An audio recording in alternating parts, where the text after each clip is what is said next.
Hey there, YouTubes. This is Grimweird coming back at you with more Enigmatica 2 Expert Mod Pack playthrough action for Minecraft 1.12.2, and this is E2E version 1.75.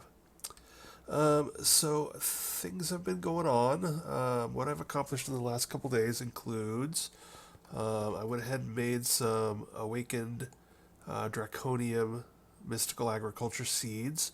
So we've been building that essence, and if we take a look at our old ME system here, you can see I now have 197 ingots, a couple of blocks. So I've whipped up a couple thousand of the awakened Draconium essence, and they are doing a pretty good job of keeping up with things after an initial bunch of awakened that I made through Charged Draconium. So that's been handy. And then what else? So at the end of last episode, we had made some Wyvern armor, and I have upgraded all that to Draconic Armor. And I made a Wyvern Bow and upgraded it to a Draconic Bow. And I also made a Draconic Flux Capacitor, which basically this has different modes. And you can see here that I've got it mode Charge Armor. So the bottom line is that this has basically an extra 512 million RF that could go into charging the armor that I am wearing, the Draconic Armor. So let's take a look at Draconic Armor. So this is my first Draconic Armor, my first time really playing in Draconic Evolution. So there's a hotkey to open up the HUD for your Draconic gear. I think you have to set it, so if you can't find it, go look in Options, Controls, and Category Draconic. And what you can do is you can open the HUD, and there are two things here. One is a display that sort of tells you what mode and what selections you have for gears, and then one is sort of the armor stuff. This 1536 out of 1536, that's how much shielding we have, and then the green bar under that is how much entropy we have. As entropy goes up, your recharge rate of your armor goes down, and then the blue bar at the bottom is how much RF your armor has. So if we take a look here, so if I put my bow in my hand, on the right bottom you can see that it'll list. It sort of fades too fast, but profile 1, and it tells me what I've got going on with the profile there. But if we go back into the HUDs, you can select each armor piece and then turn on and off different options. So I'm in profile 1. I think there are 5 profiles, and again there's a hotkey to let you go between profiles. For the helmet, you can turn night vision on and off. You can do night vision lock, which makes it on and looking the same regardless of what light level you're in. You can have auto feed, so it'll auto feed you when you're hungry, and you can hide the armor. Then if we take a look at the chest piece, there's a flight speed modifier.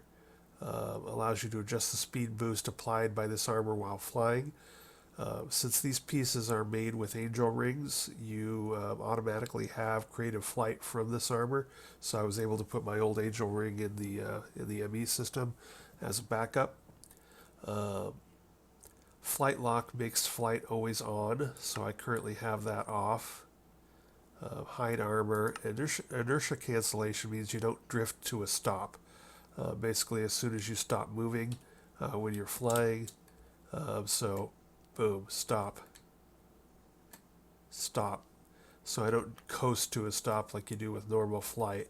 I still haven't decided if I like that or not, but I decided to give it a shot. Let's see. And then boost on sprint. So I have boost on sprint on. When enabled, the modifiers you have set will be reduced when you are not sprinting. So right now we have plus 600% flight speed modifier, but because we have boost on sprint, that plus 600% is only going when we sprint. So this is my flight speed, and I think this is still raised by my personal nanobot from the environmental tech. But if I press sprint, now you can see that I'm really hauling ass. So I'm going faster than I can load terrain. So that's what happens when you have the Draconic, is that that plus 600% on your chest piece for flight speed is really fast, and that's why I have the setting boost on sprint on, because I don't want to be flying that fast all the time. That's crazy. So now I only fly that fast when I'm sprinting. And then let's see, if we take a look at the other ones, the Draconic leggings have speed modifier for running. Similarly, I've got plus 200%, but I don't want to run that fast all the time, so I've got the boost on sprint on. So if we come down here, I'm already running a bit faster because I have one or two run speed modifiers in my personal nanobot beacon from environmental tech, and also because of the concrete here. So I am running a bit faster, but now if I sprint, there's that plus 200% from the Draconic Armor. And then, yeah, so I've disabled the field of view warp because I hate that. And then if we look at the boots, there's a jump modifier. I do have the jump modifier on. And I have that off. So basically, you can see I'm catching a pretty decent amount of air from jumping. But I did not turn on step assist, which allows you to cruise over one block things, because I have a tendency to overrun what I'm trying to do there. So that's sort of how I have this set up. If we want to take a look also, I've got the Draconic Bow. Arrow of Draconic Fire allows you to fire pure energy bow or pure energy arrows. I have that off. It uses up the RF pretty darn quick. So the main reason I have this is to fight the Chaos Dragon, but I'm a little afraid that I will run out of RF in my bow if I'm using the Arrow of Draconic Fire. And I don't think I need the shockwave power that does an explosive area, because I'm mostly interested in single target when I'm fighting the Chaos Dragon. I do have my arrow base damage cranked all the way up. I have auto fire on, which basically as soon as it's fully charged, it fires. So I can just hold down the right button and it will just fire on its own.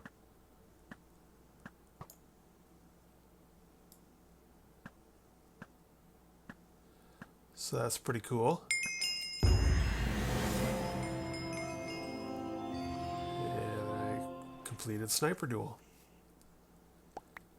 Because my laser gun is treated as a melee weapon, I probably have never actually shot a bow at any skeletons before, and now I have. And then lastly, we've got magnification. You can crank that up so that when you pull this, you zoom in. I find this a bit disorienting. So I've got that off right now. But I can see where that could be handy in certain circumstances. It would be better without the auto fire on, so you could draw, put on where you want to be, and then release. But for now, I'm going to leave that off. Also on the bow, I've put Power 5 and Infinity on it. So that is nice.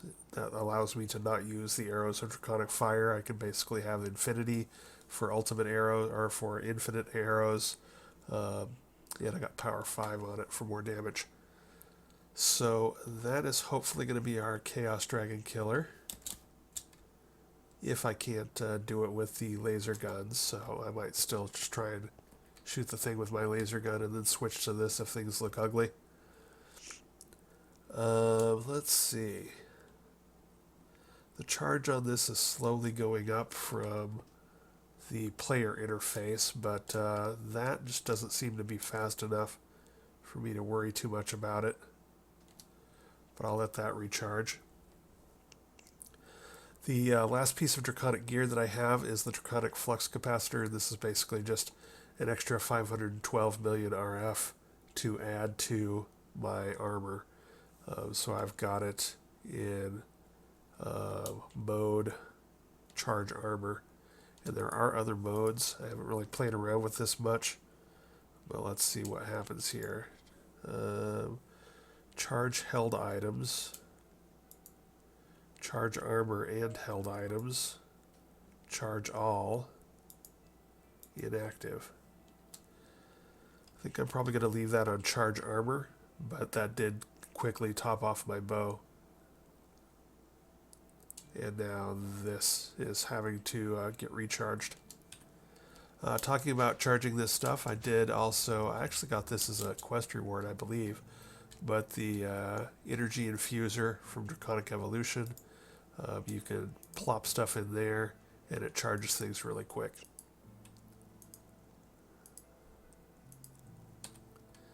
So that is cool. We got one of those. So that is the gear that I've been gearing up. Then, let's see. I guess one of the things I want to talk about, just for, to remind my future self or anybody who's playing this and hasn't done Draconic Evolution, one thing I will say is that I underestimated how much materials I'd need on a lot of stuff. So it turns out these Draconic cores each take elite platings, which each require DU platings and advanced platings. So it's quite a bit of material each. And in particular, it's going through a lot of boron and a lot of calcium sulfate and crushed rhodochrosite. So what I would warn my future self and anybody watching this is when you're getting to the stage of Draconic Evolution, be prepared to make a lot of calcium sulfate for cores. And so you can see I've had to sort of ramp up my production of calcium sulfate.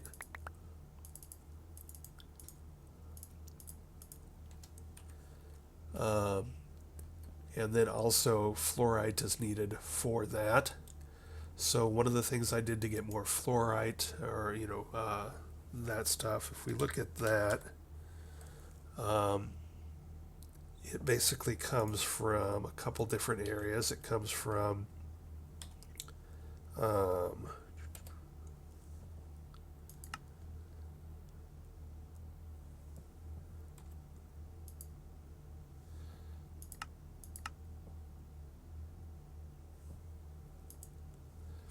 so the main two ways to get fluorite are turning peridot gems from biomes of plenty into fluorite and then crushing them with an atomic reconstructor.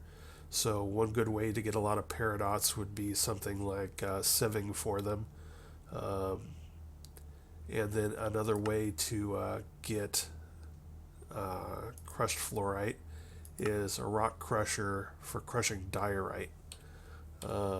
And I did do some sieving, and I did also do some diorite, but I quickly ran out of diorite, which leads me to, where did I put it? It's back around here, I think. I went ahead and made an igneous extruder. What the igneous extruder from Thermal Foundation does, Thermal Foundation? thermal expansion does is you can put 1 bucket of lava in there, which does not get consumed for things like diorite and granite. Um, and then you can feed it water, and it will pump out granite and diorite. And the granite can be used in the rock crusher to make crushed rhodochrosite for the crystal binder. And then you also get sulfur, which is needed for the calcium sulfate. And then also the diorite can be crushed into crushed fluorite. So as you are approaching Draconic Evolution, I recommend getting an igneous extruder and start crushing up a bunch of diorite and granite for those 2 things, or 3 things if you include sulfur. I had a lot of sulfur coming out of my blaze furnace, or my blaze farm, so I didn't really need to worry too much about running out of sulfur, but I definitely did run out of rhodochrosite and fluorite multiple times, and had to play around with that, and used up all the granite I had, used up all the diorite I had, used up all the rubies I had, which rubies can be turned into rhodochrosite, used up all the peridots I had, because the peridots can be turned into the fluorite crystals, and then it eventually ended up solving the problem with the igneous extruder, making diorite and granite, and then dumping just vast amounts of diorite and granite through my rock crusher. And the igneous extruder is nice and fast at making diorite and granite, so once I finally caved in and realized I was just going to need a crap load of this stuff, it wasn't that hard to just make a bunch and get her done. So as you can see, I have tens of thousands of each of those just from letting it run for a while, and have since turned it off. And then I just set something up here going into my nuclear craft rock crusher, and this can pump out plenty of your crushed fluorite from diorite and crushed rhodochrosite from granite. Another thing that came up, which sort of slowed me down on doing all of this, was let's see, plutonium. So the plutonium that is required to make draconic cores comes from this recipe, and I had plenty of mana-infused metal, plenty of cobalt. Cyanite, I did not process as much uranium into cyanite as I probably should have, but that wasn't too big of a deal. Tiny piles of plutonium, I was able to print plutonium up from UU matter, so that wasn't too big of a deal. Empowered Palace crystal blocks, I will mention that those slowed things down.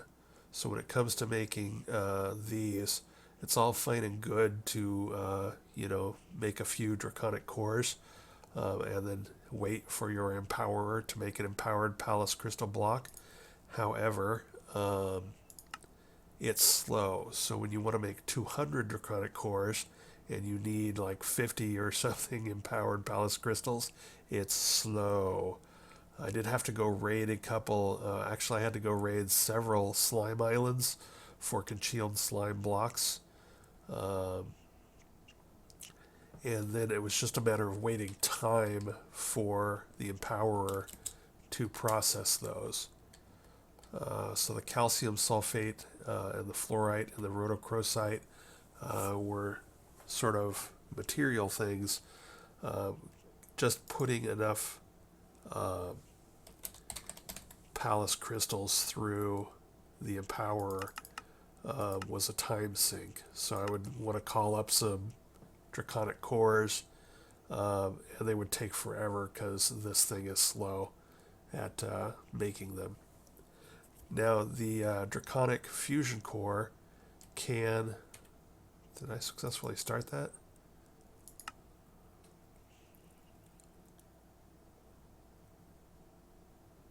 Oh, it's making up the lapis lazuli plates.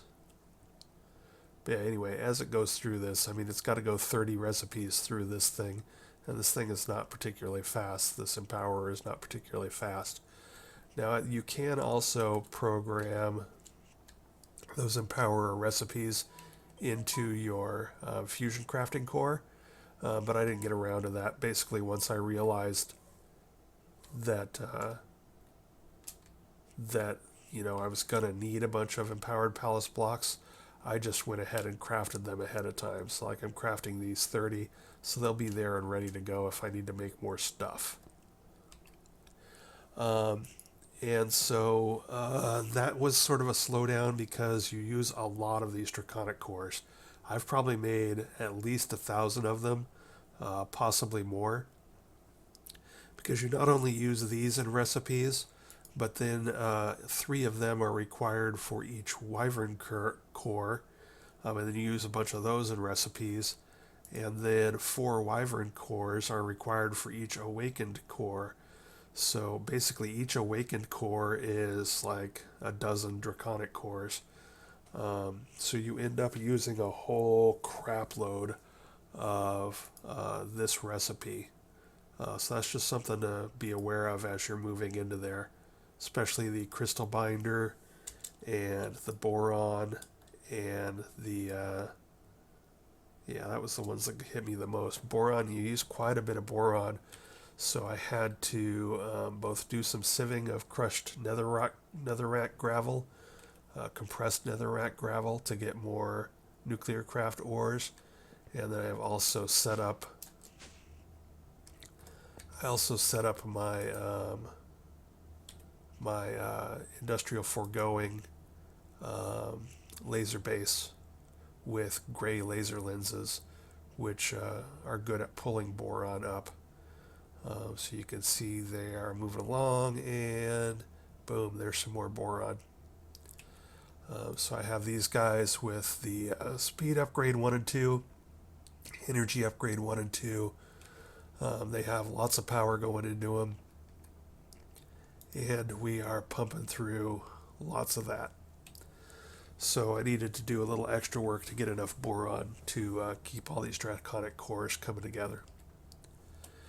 And then for getting enough Wyvern cores, I ended up needing a lot more Ludicrite than I thought I was going to. And the Ludicrite recipe requires a lot of blaze mesh, which is basically 9 blaze rods. But it requires a bunch of Elementium.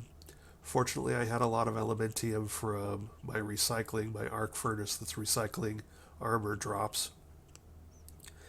I needed a lot of blocks of Enderium, so that needed to be upscaled or raised up so that I could get lots and lots of that. I should also mention that I did go ahead and, if we look here,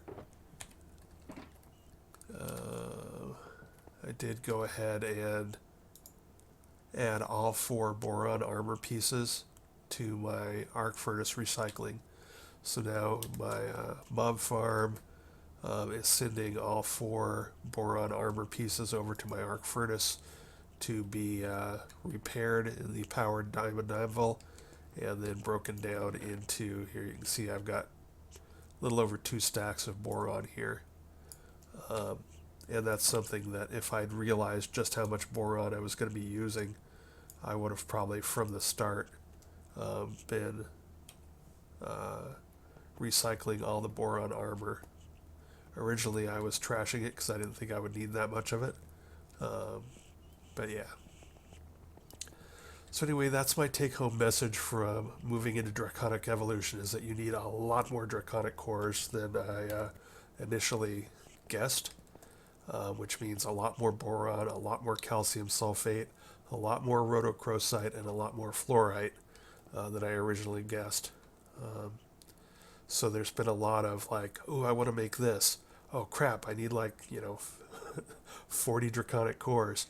And it's like, oh, I'd only have enough to make 20. So then I would make 20 and I'd get stuff ready to go. And it's been lots of back and forth until this last time when I actually just made a whole crap ton of it, because I have everything scaled up now to where I can make a lot of everything that I need.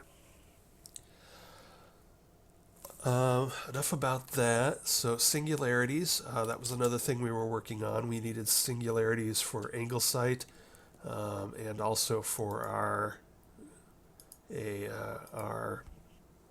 Infinity booster card for our wireless crafting terminal. So I did go ahead and rewire this a bit. I moved over my industrial foregoing material stonework factories that I had been using to pump out gravel or sand or dust or what have you for sieving. I changed them all over to gravel and moved them all over to pump in stuff into our matter condenser to make more singularities. It takes 256,000 items to make one singularity. I rewired it so that we used up basically all of our stores.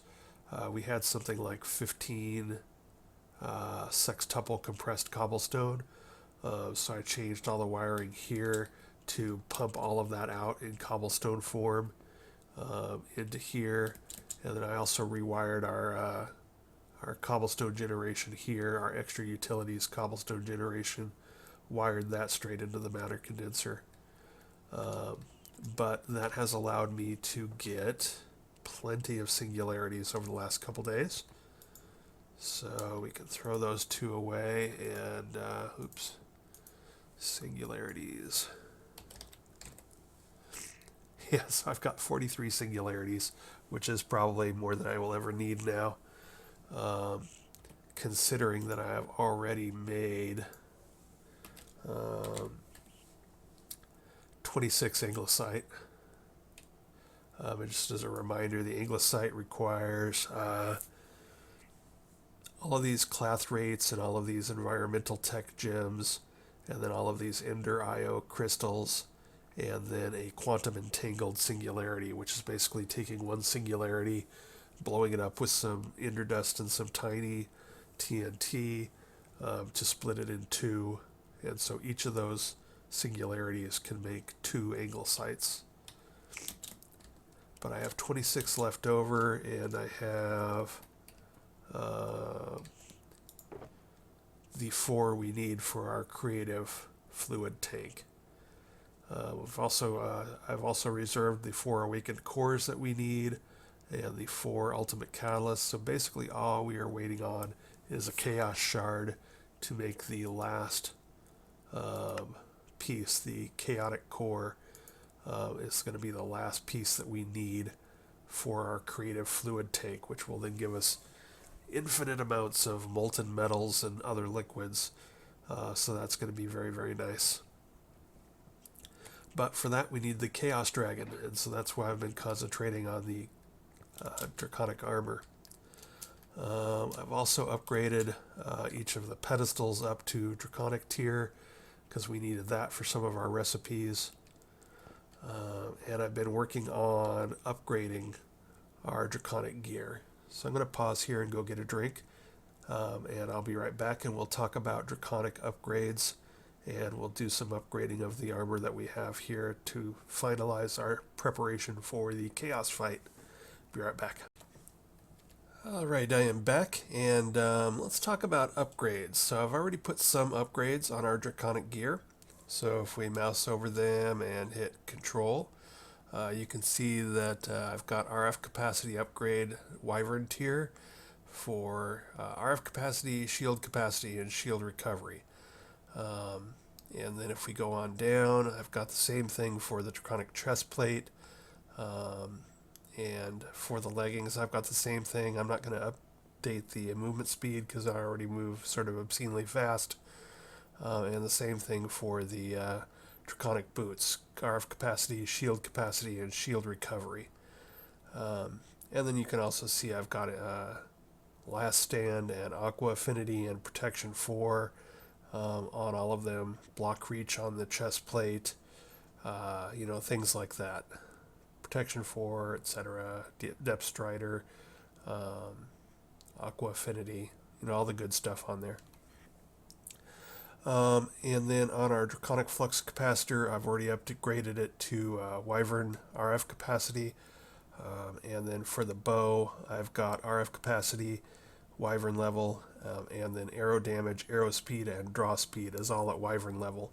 But we're going to go ahead and take all of that up to Draconic level now. So to do that, we are going to need a bunch of awakened cores. So here's the first thing we're going to do. Each awakened core is going to be 4 Wyvern cores and some awakened Draconium, and it's working off of a nether star. So let's go ahead and get that done. So we're going to go ahead and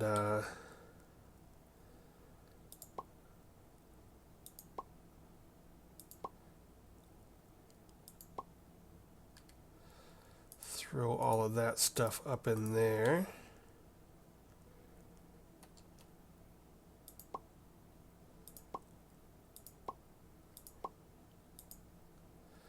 So I just put 16 of each in all of those, and then we're going to go ahead and throw 16 nether stars up there. And there you go, we are good to go. So we're going to hit start. You can accelerate this with time in a bottle, assuming you have the power to make that worth it. And then boom, we've got one. Then we're going to hit start again.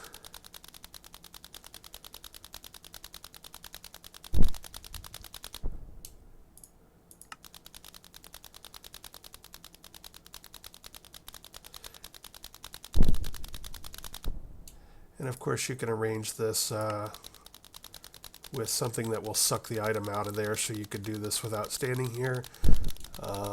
With tick acceleration it goes fast enough that I'm not that worried about it. I do think I tried to set one up and it didn't quite work, and I think that's because I need to make sure that I'm not having anything in between the crafting core and the injectors. So if I were going to do that, I would probably go ahead and move my injectors up so that they were out of the way here, and then I could suck the stings out of the bottom, suck the completed products out of the bottom here. But this moves pretty fast with tick acceleration, so I'm not that worried about it. Halfway done.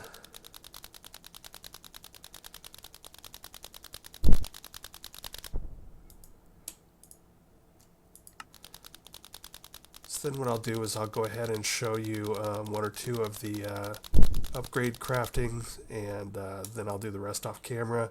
And then if we have time, maybe we'll try and fight the Chaos Dragon in this episode.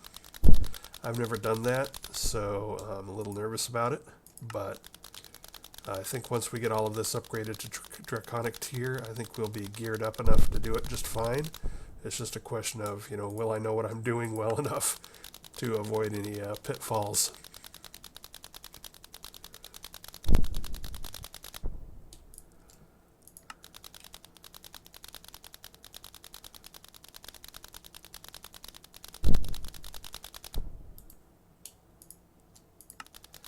And almost done.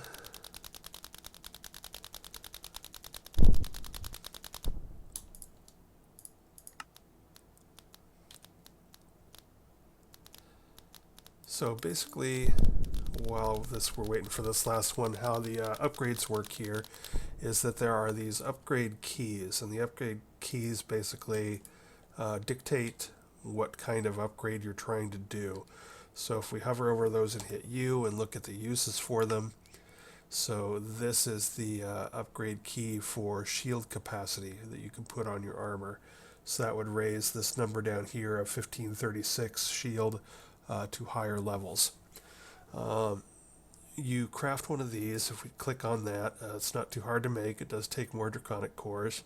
Every time I turn around in Draconic Evolution, I'm spending a few Draconic cores, so that's why I spent time talking about calcium sulfate and rhodochrosite and fluorite and boron to make sure that the next time I do this, I'm aware that I'm probably going to need a bunch of Draconic cores and therefore a bunch of those materials. The good news is that these do not get consumed. We're only going to take this from basic tier to Wyvern tier, which I've already done, and then finally to Draconic tier. I'm not 100% sure that the chaotic tier is active yet. If we take a look at some of those recipes, they are not complete, and I don't know if that's this mod pack that's specific, or if that's just Draconic Evolution in general. I don't know that you can actually go to the chaotic tier on a lot of gear or some gear, but I think Draconic's going to be plenty for us. So if we can look at the uses here, for basic tier, you're going to need and we're not going to put it on Wyvern armor, but you can look at the Draconic thing. You need Wyvern injectors. You need a couple of, if we go back to tier basic, you need basic injectors. You need 2 golden apples, 2 diamonds, 2 eyes of Ender, 1 draconic core, and the upgrade key, which is not consumed.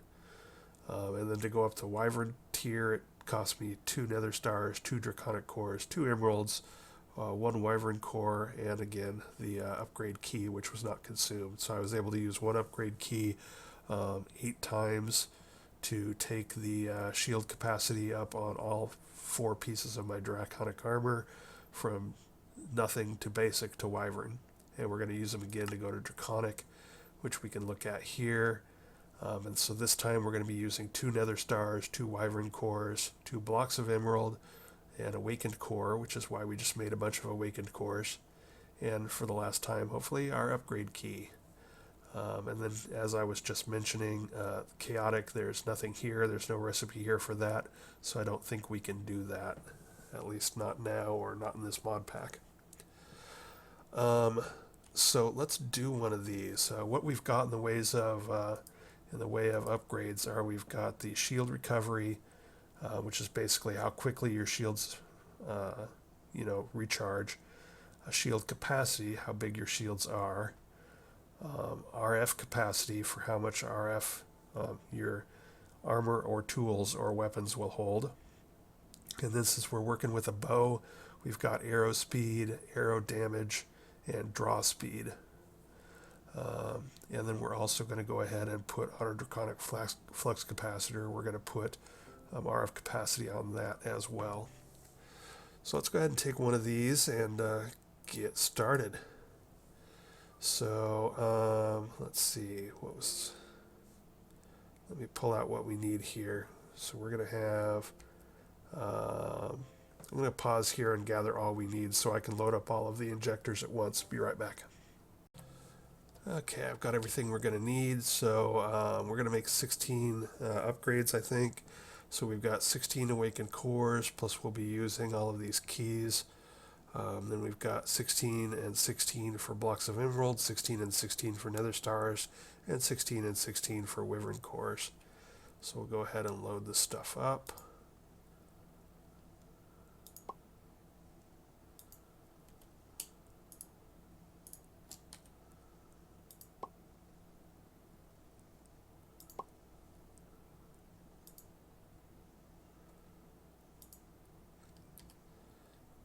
Alright, so we got all that loaded up.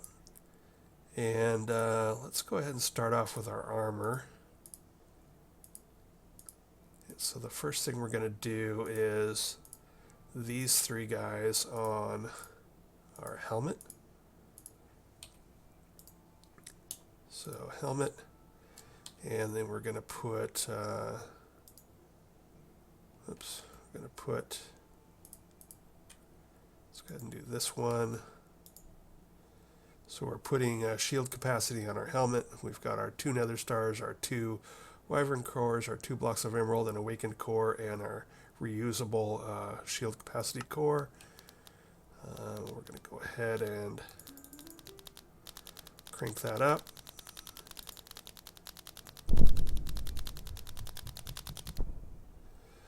And boom, we're done. Now if we tried to put this on here again, it'll say the upgrade is already applied. So what we're going to do is we're going to swap that one out and put that one in and head up here. So now we're going to be putting shield recovery on the helmet.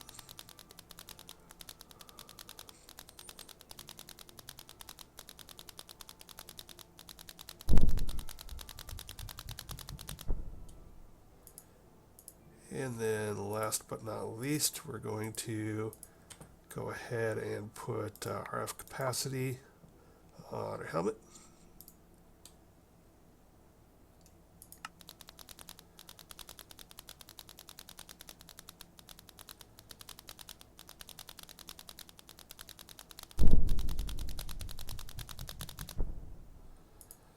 And there we have it. If we hit control, we can see that RF capacity and shield recovery are all at Draconic now.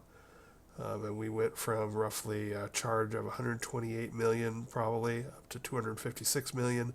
So we've doubled the amount of RF it holds, and presumably done other fun and cool stuff. So I'm going to pause the recording, and basically we're going to do that exact same thing. I can go ahead and do the bow on camera, might as well. So I think I'm going to not do RF capacity, because unless I'm using the Draconic fire arrows, I don't seem to be using up RF that fast. So let's go ahead and hit just the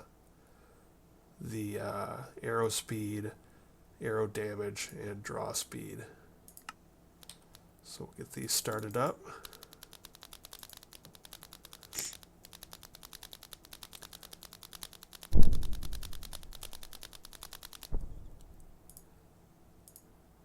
And then we got to change this out.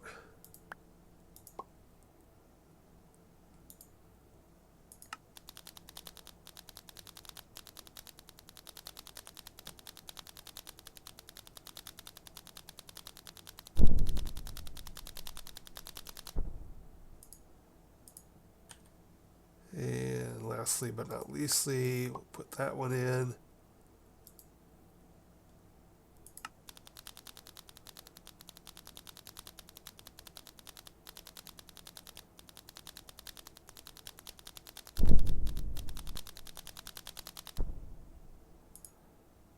Alright, so we now have, grab our keys all up, double check, mouse over this, hit control. We've got Wyvern at RF capacity, which I think is as far as I'm going to take that.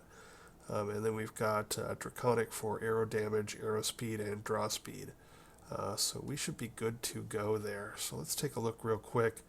If we go into our HUD, click on our bow, arrow base damage, we had them at max of 7, but we've now upgraded it, so now we can pump that up to 9. Arrow velocity modifier, we were at a max of plus 400% with the Wyvern tier, but now we can pump that up to 500%. And yeah, so we should be good to go there. So now if we auto fire, boom, we've got our machine gun. So we should be good to go. It's sunset. Let's go see if we can find some trouble to get into real quick. Got a little bit until critters start spawning. So yeah, off camera, I'm going to go ahead and do the rest of our 3 pieces of armor and add some more RF capacity for the flux capacitor. You can see that it's draining down because it wanted to drain, or it wanted to fill up the Draconic helm. So that's why we've got this bad boy. It's just extra storage of RF for our Draconic armor. So it's now down, but our helmet is now up, so we're good to go there. We could also go ahead and shift right click this and change it to charge armor and held items. And now our bow is back up to full charge as well. I might as well go ahead and do that. And you can put this in a bobble slot. However, I did notice that our player interface back here, which I'm using to wirelessly charge this in my base.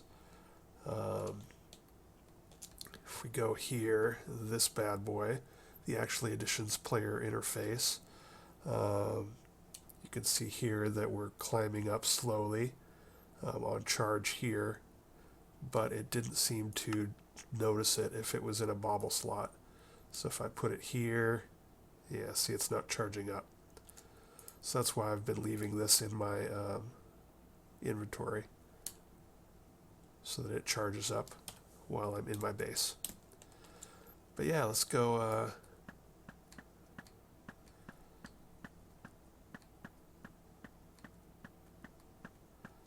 That seems pretty fast.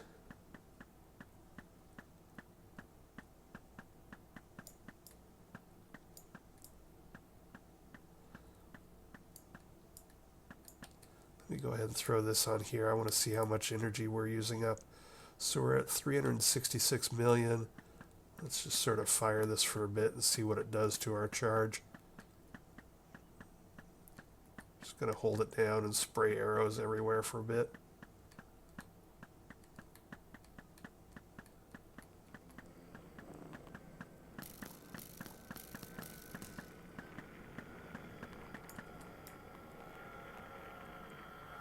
Switch to my laser gun so I can kill that ender.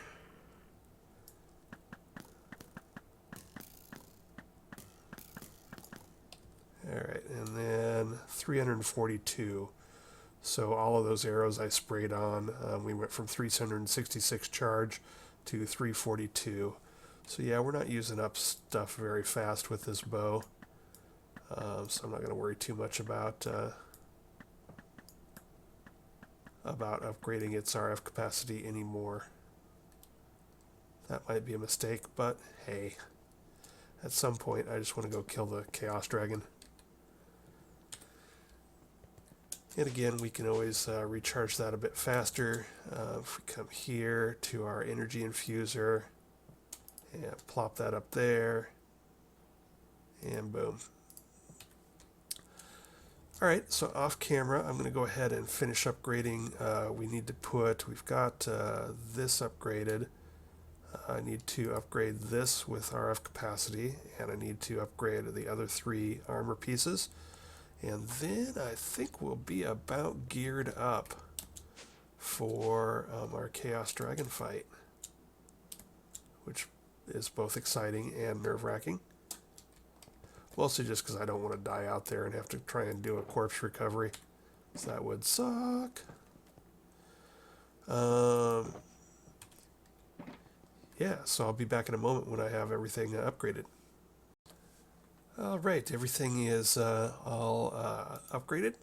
So I thought we might just want to check the graphics out on this because it looks sort of interesting. So it's got orange things going into it because it's Draconic tier. I think it's purple if it's Wyvern, and it spins, and it's got all sorts of stuff. So that looks sort of cool.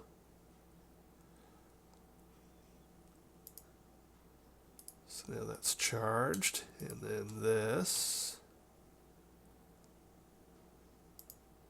is charged. So here we go. Now we've got, this has a capacity of 640 million. Our armor has over 1 billion total. Each of these pieces is 256. So yeah, like 1,024 million. And we should be good to go. So that is it. That is gearing up for the Chaos Dragon fight. I did set aside a few other little things. In theory, we could take this bad boy. We could put some player interface boosters on it to boost its range of how far it would work, and take some of this on it. And maybe you can put, a whole bunch of flux points on this to make it work better. But it would still need to be within 128 blocks of us, I think, even if it's max range. And I'm just not sure I want to deal with that. I don't know if that's necessary. So I think we're going to leave that here. And but what else did I get? Somebody talked about using EFLNs, and I did have some of those for explosives, for blowing up the things, but I don't think we're going to need those. the little beacons at the top of the towers, same as in the Ender Dragon fight. Some of them have cages, or all of them have cages around them, but the laser pistol will shoot through those, so I don't think we need to worry about these. Golden apples we could take just for some extra oomph. I think they give you some absorption and whatever. I don't know if we'll really need it. We are pretty much immune to most damage, but I'm not sure there. I think there's both the Chaos Dragon can hurt you, and then also it shoots these little missiles that chase you around, sort of like the fairies or whatever they are, given off by the Gaia Guardian, and they can chase you around and blow up and like seeking missiles. So we got to worry about those too. But yeah, I think we are good to go. Basically now we need to go to the end and we need to go to 10,000. So that would be something like x0 z equals 10,000 or x0 z equals minus 10,000. So I think every 10,000 along the grid in either direction there is a Chaos Guardian Dragon, and a Chaos Shard. So we got to go find one of those and do the fight. So I'm going to pause here and see how much time we have left in this episode and whether I want to try and do that now or save that for next episode. And then also we've got to go find that island, and I need to watch a video of that fight just to make sure I'm not missing anything. It seems pretty straightforward, but like I said, I don't want to die out there and have to try and recover my body. So I'll be back in a moment. Okay, we're sort of getting on in runtime here, so I think we'll save the Chaos Dragon fight for next episode. A few other things I did between the last episode and this episode. I did go ahead and break down and make a modular machinery advanced carpenter. So much of this stuff for making Ludicrite goes through a carpenter, and for making the Wyvern cores, that goes through a carpenter. There was something else, I think, the Draconic energy cores go through the carpenter. This was the one that cinched it for me because the normal carpenter recipe uses 4 awakened Draconium ingots, and the advanced carpenter only uses 2. So, it's half as much awakened Draconium to get these cores. But when I realized how much of the Draconic Evolution stuff had to go through a carpenter, that's when I went ahead and decided to make the advanced carpenter, just because it's faster and easier. I'm actually running low on liquid DNA, so I've got to go check my bees. Liquid DNA is made by basically pulping, things like caterpillars and butterflies and saplings from forestry and bees from forestry. So we made a ton of this, what I thought was a ton of it, like 60, 70 barrels of it, from our tropical drones that we had built up when getting silky combs for the apiarist's armor to close the forestry chapter. But have actually put a huge dent in that, making tons of Ludicrite. I think our days of making Ludicrite are coming to an end, but I better go check and make sure that I'm doing my bees right. And then the primal mana, that was another thing that I should mention. I ended up making a lot more primal mana, so therefore a lot more IC2 coolant than I would have imagined, because that is used for the Wyvern cores. You got primal mana, and for the Wyvern energy cores. So you go through quite a bit of the primal mana, and that is mostly IC2 coolant flavored with a little bit of Osglow and Mirian. And we can take a look at that here. So it's an alloy that is mostly IC2 coolant, with some molten Osglow and molten Mirian. So that's another thing to keep in mind, is that you're probably going to need a few stacks or several stacks of Mirian and several stacks of Osglow and a big old bucket of IC2 coolant to make all the primal mana you're going to need in Draconic Evolution. So that's another thing to sort of keep in mind.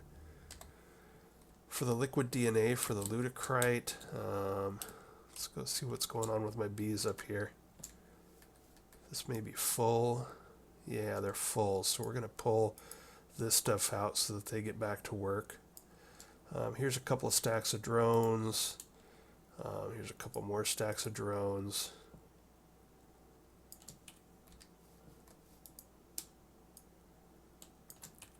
That's way more mysterious combs than I'm ever going to need. In fact, I don't need any more at all. But we can hold on to it just for kicks and giggles. But these stacks of drones are things that I can turn into more liquid DNA if I do need to make some more Ludicrite. So I'm going to go ahead and grab these drones and empty these out so that more drones will be made.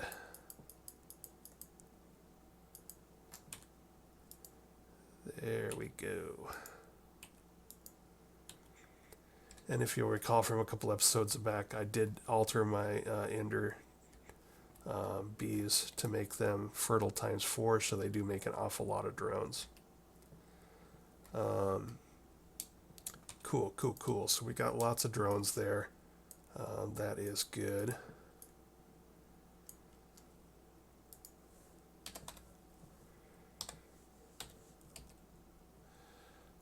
Yeah, several hundred ender drones. So yeah, we should be good for liquid DNA. What else?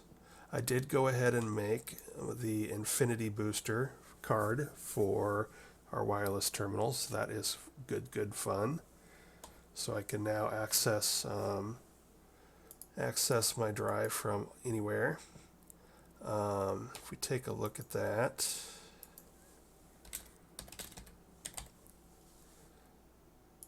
basically it requires a couple 4 quantum link chambers, which wasn't too bad. A couple singularities, which used up a lot of cobblestone. So that right there is what, 512,000 cobblestone processed through the matter condenser. A 1024 ME storage component, and the 2 anglicites, which we did have to make a bunch of anglicite for this and other creative recipes, which is basically the environmental tech crystals, the Ender IO crystals, and then the clathrates and rich slag, with a quantum entangled singularity, which is a singularity that has been split in 2. But we did get that done, and that is beautiful. It now allows us to access our AE system from anywhere, including other dimensions.